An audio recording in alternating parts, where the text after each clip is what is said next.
Okay, ready? Now, here we go.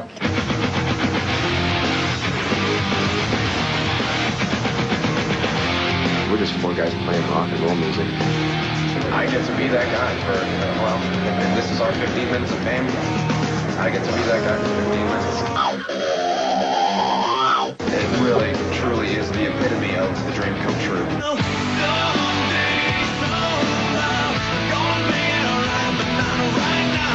Oh, we're just out there playing music, and if you dig it, then you dig it. Stand by. Good. Who doesn't dream of this? Who doesn't stand on their bed and think that they're just singing, one of their favorite bands? And now we get to do it. It's so surreal. We made sure that people heard us. There was no way you could hear us.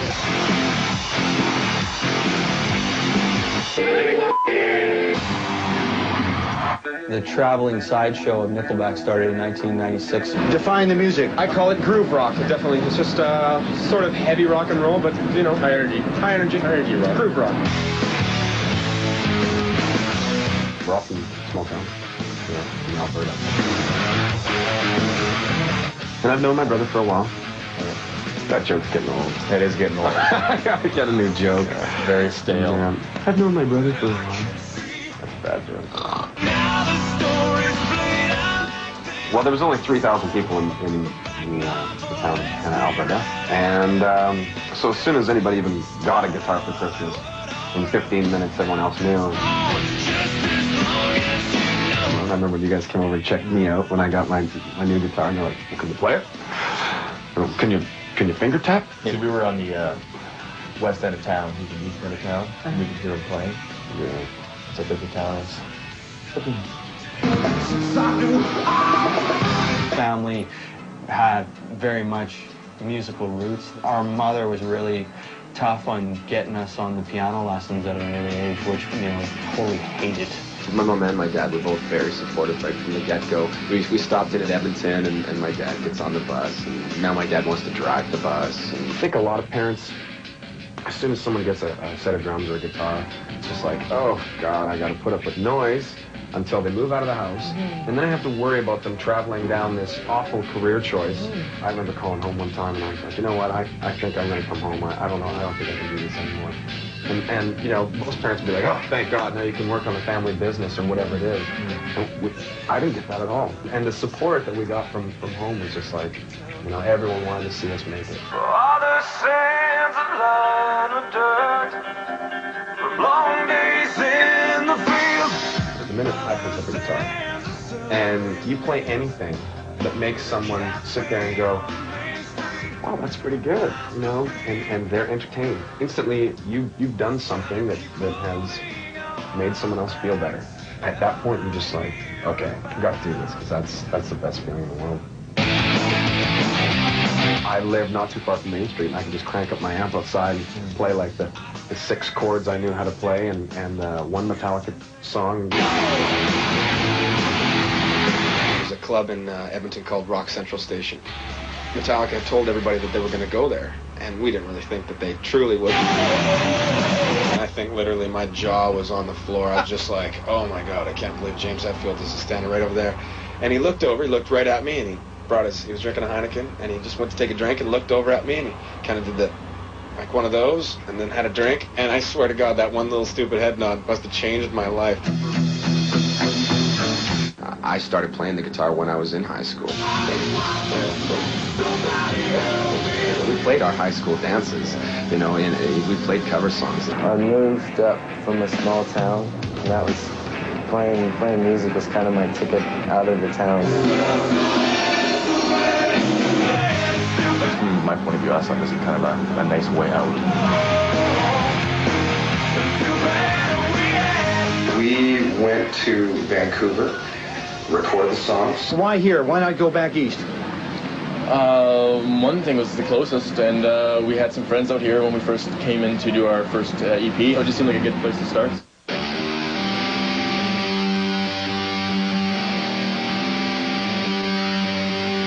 When we were an independent band, we were managing ourselves. All my bandmates would be sitting in the living room playing PlayStation, and I'd come out of the bedroom, I'd be on the phone, it's like, dude, we just got Ottawa.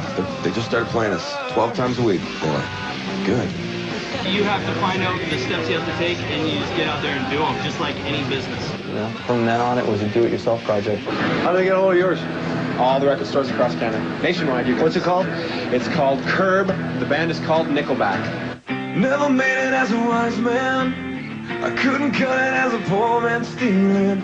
The radio in Vancouver, really, I mean, the music director there sort of took me under his wing because I was actually making a lot of the phone calls to the radio stations, and this is what you do this, don't do this, do this, don't do this, do this, you know, and just really gave us the helping hand. You get handed the map, and X marks the spot, and you gotta go and you gotta try and go get it.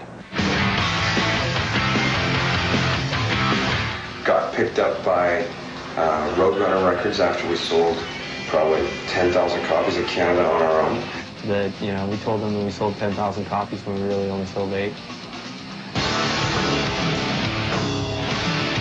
My brother and I, right after we signed our deal, he went out and bought a big Dodge 4x4 truck, and I went and bought a Dodge Stealth, and bought guitars and amps and all that stuff. And, you know, we're calling him up going, hey, what'd you buy? And he's like, well, I got a barbecue. You just recently won the Best Indie Rock Act at the West Coast Music Awards. We were sitting way at the back, and we sort of had this little discussion like, you know, if you're going to win, don't they sort of hint or make sure they know where you're sitting? And they sort of scan the room, and if they don't see anybody in the first, you know, 10 seconds or so, they accept the award for you. And we were almost at that point. We were so far at the back of the room. So how'd you guys celebrate that night? Oh, my dope had a pretty good time. Yeah. And the Juno for Best New Group goes to Nickelback. Yo, I'm so happy. Thank you. Thank you. Thank you very much. Last time you and I spoke was at the Juno Awards. Yeah. We handed the Juno, and we were joking about the kiss of death for winning Best New Artist. Didn't really come out that way, did it, this time? No. And that's such an ironic award to win since we've been around for like, last year we've been around for about 5 years, I think. It's like, best new group.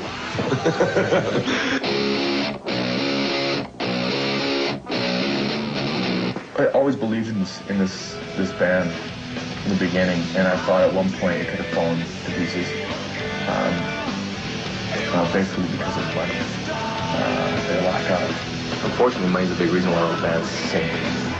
Look you where we are. Friendship become harder to maintain or easier when you're in the band? No, I wouldn't say harder to maintain. I think everybody kind of just grows closer. You know, you fight. Everybody fights. Everybody gets in yelling matches. You know, if someone's having a bad day or whatever, and they start freaking out, then, you know, they might get dogpiled. Sometimes we disagree on things. Well, I disagree. At that point in time, the colleague to my right and left would heinously disagree. Yeah, you know, it's funny because I disagree with you as well. Oh, really? Yes, I do. It's just it's gonna happen because you have to respect somebody that wants to rip it up, and people that rip it up have to respect the people that want to be quiet or have some silence.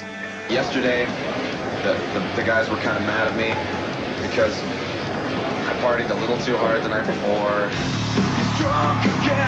I had to cancel a whole day of press because when I woke up I couldn't speak in the morning. And it might have had something to do with the couple bottles of champagne that fell out of my bunk on the bus. They were none too impressed. I'm a pretty happy drunk. Let's go get drunk. That's where we're going drinking. More about that. It's red. I don't know. It's red.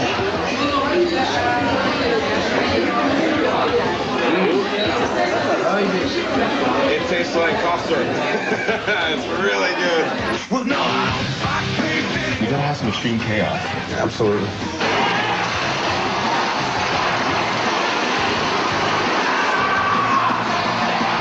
So much is made of the lifestyle and the party and all that stuff. You know, is it accurate what you hear about you guys? Oh yeah, I mean oh yeah. Chad kind of he smashed his guitars on stage. I didn't realize till after the show that it was my guitar. So needless to say, I was pretty fucking pissed off. now we have 2 separate band buses, so there's no problems. You get a couple of the left-sided personalities and the right-sided personalities, and you kind of you split them apart, and you completely, like, you know, erase half these problems you have. Riding in one bus before you generated a little tension in the band? No. We're far too level-headed. Come on. It's like the real world. Set lives, throw them together, see what happens. We all keep each other in check. You know, somebody starts getting a little bit, you know, out of control a little bit. You know, somebody else is saying, "What are you talking about?" So there's this kind of unity of being a band that's from the same place. Once tough times do come about, which they always do when you're in a band, it's always you can kind of look at each other and sort of let the weight kind of fall on all 4 shoulders instead of just one. And we got some issues to deal with and whatnot. We always we get our backs together and we have everybody's back, so it's pretty tight. And more of me, less of them. Things don't get that bad. We all realize where we came from, and we're all in this together. I appreciate the chemistry everybody has. He'll be the first one to say, you know, it's going to be okay. And I'll be like, dude, I don't know if I can sing tonight. Rex, I go through singing that song. It's incredible, dude. Yes. He'll say, you know, you sounded great last night. Chad, you have been dead on every day. I'll be like, was I flat in this song, or how did this sound? I don't know what the you're talking about. I'll tell you when you're on key. And he's always the first one to say, no, sounded good. It's going to be okay. I go up there and I start to panic. You know what, though? I can't find the key in that. Don't panic, because you know what? Honestly, Chad, I'll tell you. You have no problems with the key. If I'm having a hard time singing, you know, I got to pull back away from the mic. You know, he just sings his harmonies twice as loud for me, and vice versa. Sometimes when his voice is hurting him, I pick up a lot of his lines where he's supposed to sing them by himself. I'll grab those for him, and we'll just help each other out. Because it's like going to war. I mean, we want to, you know, what, help me. Grow. Sounds like 2 syllables. Yeah. No, you're on your own here. We didn't have this kind of chemistry, then I don't think it would have. Never would have worked. It wouldn't have worked. I hope.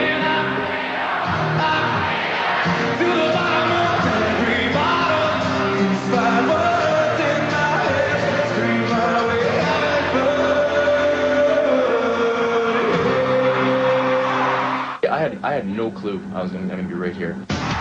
No clue. See, I knew that he was going to be here. I hope that things go really well for us in America. Hope we're not a flash in the pan. You know, I hope for longevity in the business. That's what we're planning. Back in the day when we were trying to get a record deal,